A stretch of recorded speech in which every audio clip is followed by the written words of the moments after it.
Ya estamos con nuestro programa de la tarde chilena, este día lunes 9 de octubre de este año 2023. Bueno, día es feriado, pero siempre aprovechamos de conversar con quienes nos acompañan cada lunes, en este caso el profesor Eduardo Artés, con quien siempre aprovechamos de analizar lo que ocurre en el ámbito nacional e internacional, de lo cual hay bastante hoy día que poder hablar. ¿Qué tal, Eduardo? Muy buenas tardes y bienvenido a nuestro programa. Muy buenas tardes, bien, y a disposición, Luis, como siempre. Bueno, muchas gracias, Eduardo, por atender nuestro llamado, especialmente un día feriado. Mira, hay dos temas que vamos a tratar hoy día. El contexto de este feriado que tiene que ver con el 12 de octubre y también lo que está pasando en Medio Oriente, que lo vamos a tratar en un momento más. Así que ya hecha la presentación. Bueno, hoy día es 9 de octubre, feriado, pero normalmente este feriado era los días 12 de octubre, cuando antiguamente se celebraba lo que se le llamaba el Día de la Raza, que después ha ido cambiando de nombre, pero me gustaría un poco que tú nos ayudases a entender el contexto histórico, político y cultural que tiene esta fecha en particular. Ya, vamos a darle. Mira, sí, tiene distintos nombres. Antiguamente se llamaba el Día de la Raza, de la Hispanidad. Hay países, por ejemplo, como Bolivia, que le llama el Día de la Descolonización, ¿Ya? O México, el Día de la Pluriculturalidad. ¿Ya? Hay algunos que también hablan de un encuentro entre dos mundos, ¿ya? Un encuentro entre dos mundos. Claro. La verdad, las cosas que para mí, ¿no? Es un momento de colonización, es un momento de ocupación, ¿no? Y no es de descubrimiento como tal. Claro, los que venían desde España, ¿no? Pensaban que habían descubierto algo, pero la verdad que estas tierras ya eran descubiertas por otros seres humanos que aquí habitaban en cantidades suficientes, con civilizaciones relativamente avanzadas y además con sus propias costumbres, usos, creencias, ¿no? y sueños. Fíjate que a la llegada de los españoles y de los colonizadores, mejor dicho, América, o lo que se llama hoy día América, ¿no? Tenía más o menos, algunos los más conservadores dicen 70 millones de habitantes indígenas, ¿no? Y a un siglo y medio después solo quedaron 3 millones y medio. Así fue de brutal, ¿ya?, la manera del exterminio. Exterminio que se vio también, implementado, desarrollado por las propias pestes y enfermedades que trajeron los europeos. Pero además de eso, también por el exterminio directo. De tal manera que para continuar con la explotación, fundamentalmente de las minas y de las plantaciones, tuvieron que traer esclavos africanos en grandes cantidades y se desarrolló el tráfico de esclavos en América en forma impresionante, ¿no?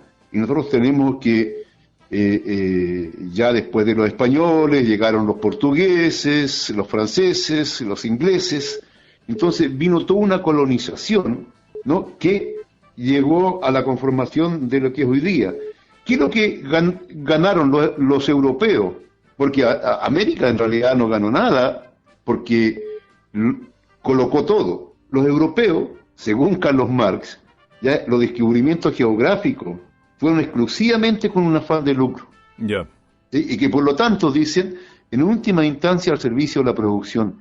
Y claro, se desató la producción, la llegada de oro, plata, todos estos metales preciosos a Europa, que permitió una acumulación de capitales tales que fue el preludio, ¿no?, un momento inmediatamente anterior de lo que se conoce como la Revolución Industrial, ¿no? Y se termina el feudalismo, porque eran estados feudales los europeos, incluso España no estaba más allá que León y Castilla, si ni siquiera era España como tal. Claro. Los estados-naciones no se conocían como se conocieron posteriormente en Europa, y nos instalaron, ¿no?, este sistema de superexplotación, donde el florecimiento, ¿no?, esta Europa como civilizada, llena de cultura, llena de, de belleza, fue a costa de la muerte, ¿no es cierto?, de los habitantes originarios de América, de la superexplotación del oro, de la plata, también luego de los esclavos. En fin, hay que entender que la colonización fue desde Groenlandia hasta la Patagonia. Claro. ¿Ya? No es una cuestión menor. Fíjense que cuando llegaron los españoles, como dice incluso por ahí un humorista, habían 800 lenguas indígenas. Hoy día tenemos 300 y tantos, menos de 400. Ya, se han ido perdiendo. Lenguas indígenas. Hicieron desaparecer todo eso. Claro. ¿Te fijas? Entonces, no es una cosa que uno diga, mira, trajeron la civilización.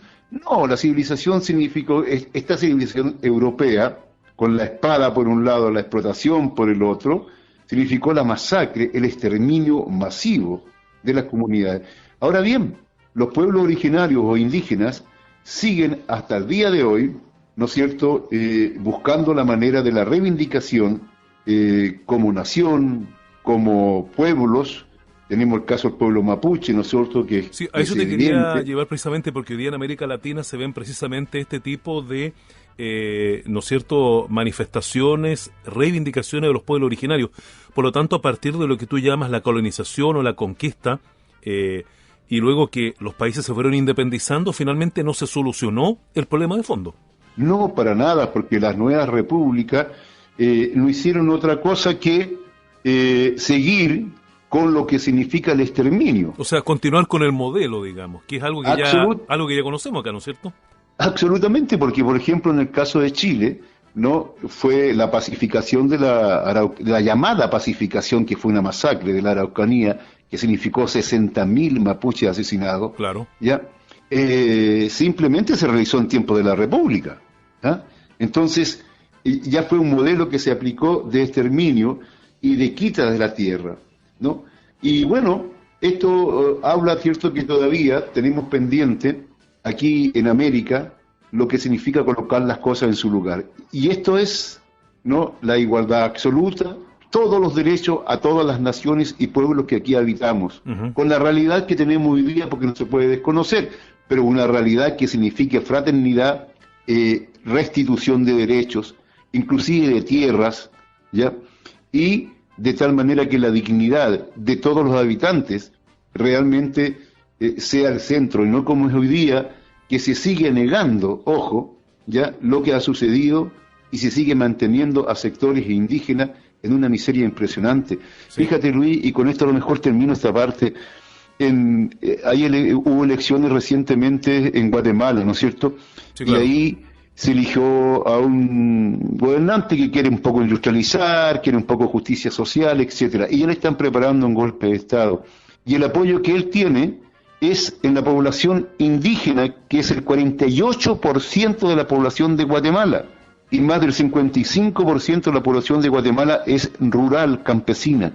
O sea, con esto estamos hablando que en América Latina hace mucho rato que hay cosas pendientes, y si no lo hacemos así, aunque por ejemplo presentaron ahora esta cosa aquí de la nueva Constitución, que es una barbaridad, porque no reconoce la existencia de otras naciones, incluso desde un punto de vista cultural tiene digamos una indigencia increíble, porque confunde Estado con nación. Yeah. Entonces dice que Chile es una nación indivisible y que los pueblos indígenas que estaban antes forman parte de esta nación.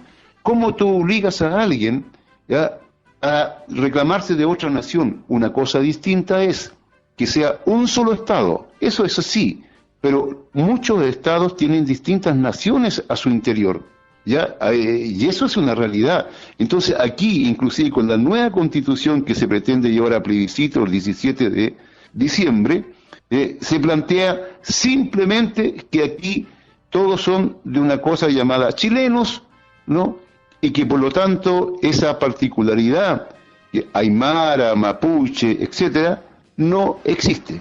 Ahora, en este sentido, Eduardo, claro, tú me dices que hoy día habría que establecer, digamos, bajo términos de igualdad, de fraternidad, ¿no es cierto?, de tolerancia, todo lo que tú quieras, digamos, una nueva relación con los pueblos originarios. ¿Es posible, buscando todos los elementos de justicia que sea necesario, que convivan ambas culturas, la europea con la cultura originaria, ya que las cosas están así en América Latina? ¿Se puede llegar a una forma de convivencia de ese tipo? Sí, yo pienso que absolutamente. Y para eso hay que resolver los problemas sociales, porque claramente en el Guamapu, por ejemplo, hay problemas sociales gravísimos, ¿no? Es el lugar de mayor índice de pobreza, etcétera. Es decir, nosotros tenemos que desarrollar el tema de la igualdad, pero una igualdad real, material, no exclamativa. En la medida que eso exista, los pueblos de América, todos, no importa el origen, sea afrodescendiente, porque llegaron muchos, ¿no es cierto?, que son de origen africano para poder suplir a la mano de obra que se eliminó, que era indígena, ¿no es cierto? Y son afrodescendientes, pueblos originarios, o esta mezcla de europeo con todo un poco, inclusive asiáticos que llegaron a América. Y cuando hablo de América, hablo desde América del Norte hasta aquí la América del Sur, desde Groenlandia hasta la Patagonia, ¿ya? Simplemente tenemos que ponernos de acuerdo, de caso contrario no va a ser viable y cada vez nuestros países van a ser menos inviables porque cada sector, como es normal, va a reclamar lo suyo y el pueblo indígena es normal que pida la restitución de sus derechos. Bueno, hasta ahora les recuerdo que estamos conversando con Eduardo Artés y esta primera parte del programa la hemos dedicado precisamente al significado que tiene esta fecha 12 de octubre, su trasfondo histórico. Ahí el profesor Artés también nos ha entregado su visión al respecto. Bueno, vamos a ir a otro tema que sin duda hoy día está ocupando prácticamente todo lo que tiene que ver con la opinión pública internacional, este conflicto de Medio Oriente que comenzó el día sábado y que la verdad ha escalado de manera que por lo menos hasta ahora no se sospechaba.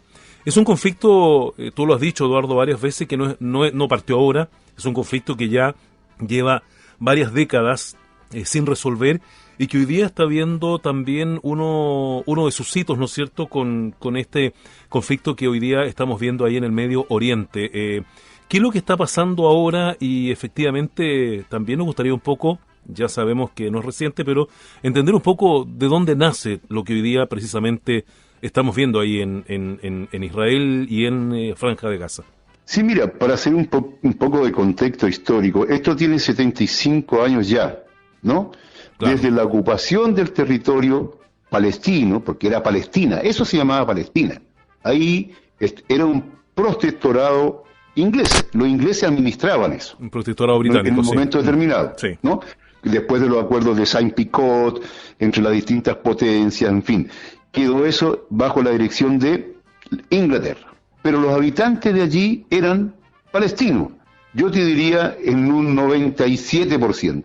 Había un pequeño grupo, ¿no?, que eran judíos de religión judía, pero palestinos de religión judía, semitas, igual que los palestinos, porque todos son semitas, y convivían perfectamente, y no había problema. Bueno, luego viene todo un movimiento por la independencia de Palestina, como es normal, porque era una colonia de los ingleses, ¿ya? Pero los ingleses, después de la Segunda Guerra Mundial, entregaron esto ¿a quién? A los sionistas, no digo a los judíos, ojo, porque hay muchos judíos, hay muchas organizaciones, rabinos, etcétera, que no reconocen el Estado de Israel como propio. Incluso hacen marcha, queman las banderas, ellos salen con sus propias cosas, diciendo que ese es una variante dentro de la religión judía, ¿no es cierto?, que es el sionismo, así como es el Opus Dei, por ejemplo, dentro de la religión cristiana, católica, ¿no? Uno no puede juzgar a los católicos por la conducta del Opus Dei o los legionarios de Cristo, no, que son ultra reaccionarios, ¿no?, y que son incluso neofascistas. Ahí no lo puede juzgar uno así, pero el sionismo es eso. Entonces, vino a partir de los propios intereses de los europeos, fundamentalmente Europa Occidental y Estados Unidos, la necesidad de contar con una cabeza de playa, ¿no?, en lo que es el Oriente Medio y fundamentalmente pues, lo que abarca un poco más allá, ya Asia Occidental, ¿no? Y esta cabeza de playa significó traer miles, cientos de miles de europeos, norteamericanos, inclusive latinoamericanos, ¿no? Y algunos se convirtieron a la religión judía, porque ni siquiera eran judíos, y otros ofreciéndoles tierra, casas, etcétera. Tierras y casas que le fueron quitadas a través de masacres y de desplazamientos que son horrorosos al pueblo nación palestina, que llevaban miles, 2000 años ahí. Eso es una barbaridad. Entonces, lo que allí está sucediendo es, por cierto, el despertar de los palestinos que quieren su propia tierra porque le ha sido arrebatada a costa de sangre. Fíjate tú que lo que ha sucedido a partir de Gaza, que Gaza es la principal, ojo, la principal cárcel del mundo, porque ahí hay 2 millones de personas encerradas en un espacio muy pequeñito, la densidad poblacional es inmensa, ¿no? Rodeados por el mar y que no pueden pasar porque los barcos israelíes o sionistas están todo el día en la tierra, no tienen derecho a nada. Para salir de ahí tienen que pasar una cantidad de controles, los llamados checkpoint, ¿no? Donde pasan, los revisan 1, 10, 15 veces para ir inclusive a un hospital, en su propia tierra, en su propio país. ¿Ah? Yo le pido a los auditores que hagan el ejercicio siguiente. Métanse en YouTube, en cualquier lado, y vean los mapas a través del tiempo de lo que era Palestina. Y van a ver qué es lo que era Israel cuando recién, hace 75 años nace. Y cómo se fue apoderando de todo. Entonces, claro, hoy día se destruyen casas palestinas y se les entrega a colonos. Inclusive a algunos chilenos, sí. Pero eso es normal que los palestinos quieran recuperarlo, ¿no? No se puede tener una política de exterminio, de genocidio, de exterminio de una nacionalidad, de un pueblo. Ahora, esto se da en un contexto también, Luis, que hay que tenerlo en cuenta internacional. Hoy día estamos prácticamente en una tercera guerra mundial. Sí, hay focos por todos lados, digamos, abiertos. Absolutamente, y se van a reventar otros que sí van a cambiar la naturaleza de todo. Porque tenemos lo de Ucrania, lo de Europa Oriental, ¿no? Hay también el conflicto en Kosovo, Serbia, que está aprendiendo nuevamente. Ojo, ahora lo de Palestina no va a quedar nada más que en Palestina. Eso va a abarcar a todo, diría yo, el mundo árabe, inclusive musulmán. Estamos frente a otra situación. Me pregunto, ¿por qué la prensa no se preocupó hace 3 días atrás? Tú, que eres muy estudioso en el tema de los sirios y todo, tú lo sabes, ¿no? Hubo un bombardeo en una ceremonia cadetes que se en estaban... la Academia Militar de Damasco, precisamente, y murió gente. De hecho, siguen de luto por ese tema. Casi 300 jóvenes recién recibidos fueron masacrados. Así es. Y nadie dijo nada, y yo no vi la gran televisión todos los días con cadena mostrando que esos drones que mandaron los israelíes ya y que mandaron los norteamericanos, que tienen ocupada una parte de ¿cómo se llama?, de Siria, nadie se inquietó. Claro, eran sirios. Claro, así es. Eran sirios. Y dije, es que es muy grave la situación, el doble estándar al mismo tiempo, ¿no? Hace poquito, hace unos meses atrás, ¿no?, hubo la incursión en otra parte del territorio, porque está totalmente fragmentado el territorio palestino, en Cisjordania, en Yemen. Hoy ingresaron las tropas israelíes, sionistas, de una manera impresionante, mataron niños y esto y lo otro, y prácticamente no fue noticia, muy poquito. Y la justificación que andaban buscando terroristas, si pareciera ser que la palabra terrorista es una cuestión que sirve para un fregado y un barrido. Y todo aquel que lucha por la libertad, por los derechos nacionales, por los derechos sociales, y que a veces tiene que luchar en forma violenta, porque es violenta la manera que se los han quitado los derechos, es violenta la manera como los persiguen, es violenta la manera como los exterminan. No tienen otra forma, si no pueden ir con pétalos de rosa. Si es así, entonces son terroristas, y se manipula la opinión pública mundial, ¿ya? Y no se ve el origen de todo.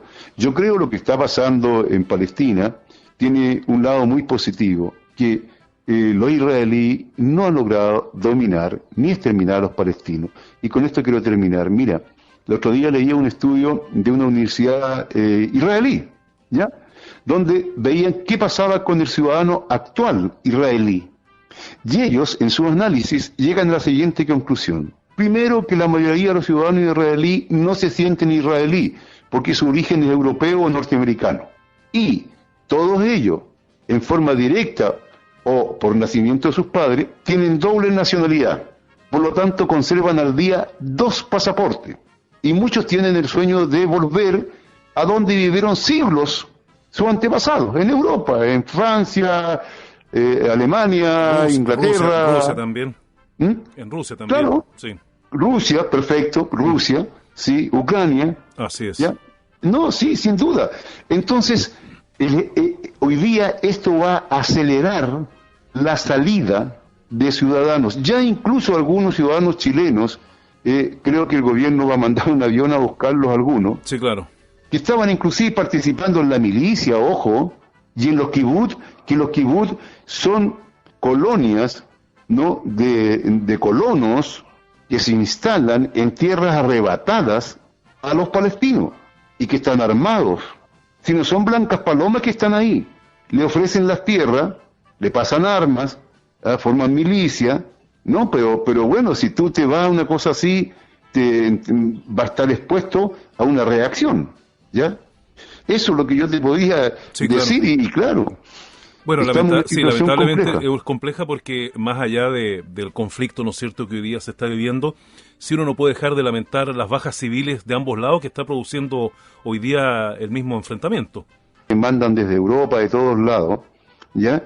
Y además con la electricidad que también es pagada, pero pagada también por los propios habitantes de Gaza, más, digamos, instituciones internacionales, etcétera. Y hoy día Israel le cortó el acceso al agua, a la electricidad y al ingreso de alimentos y medicinas a la franja de Gaza. O sea, y la está bombardeando y según dicen, quieren eliminarla, prácticamente borrar la franja de Gaza.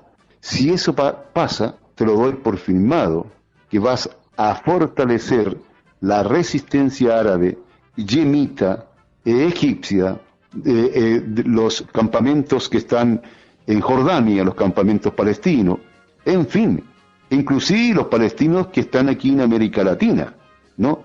En Chile existe la mayor colonia de palestinos de lo que es América Latina. Así es. Bueno, esperemos que también se pueda llegar a alguna solución de este conflicto, pero por lo menos ahí hemos podido aprender y entender un poco el origen y obviamente por qué está produciéndose lo que hemos visto y seguramente van a seguir las noticias hablando más de esto durante los próximos días. Bueno, Eduardo, como siempre, queremos agradecer el hecho que nos hayas acompañado, sobre todo ahí un día feriado como hoy, pero que era necesario también por el contexto de las noticias que están ocurriendo. Así que muchas gracias por haber estado con nosotros.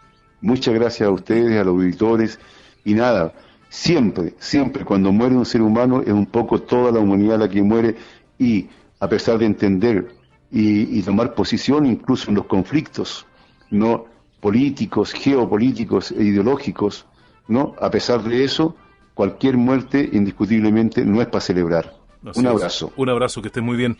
Bien, pues de esta manera hemos conversado como hacemos cada lunes con el profesor Eduardo Artés acá en la tarde chilena. Este día 9 de octubre seguimos con nuestra programación como siempre aquí desde nuestros estudios.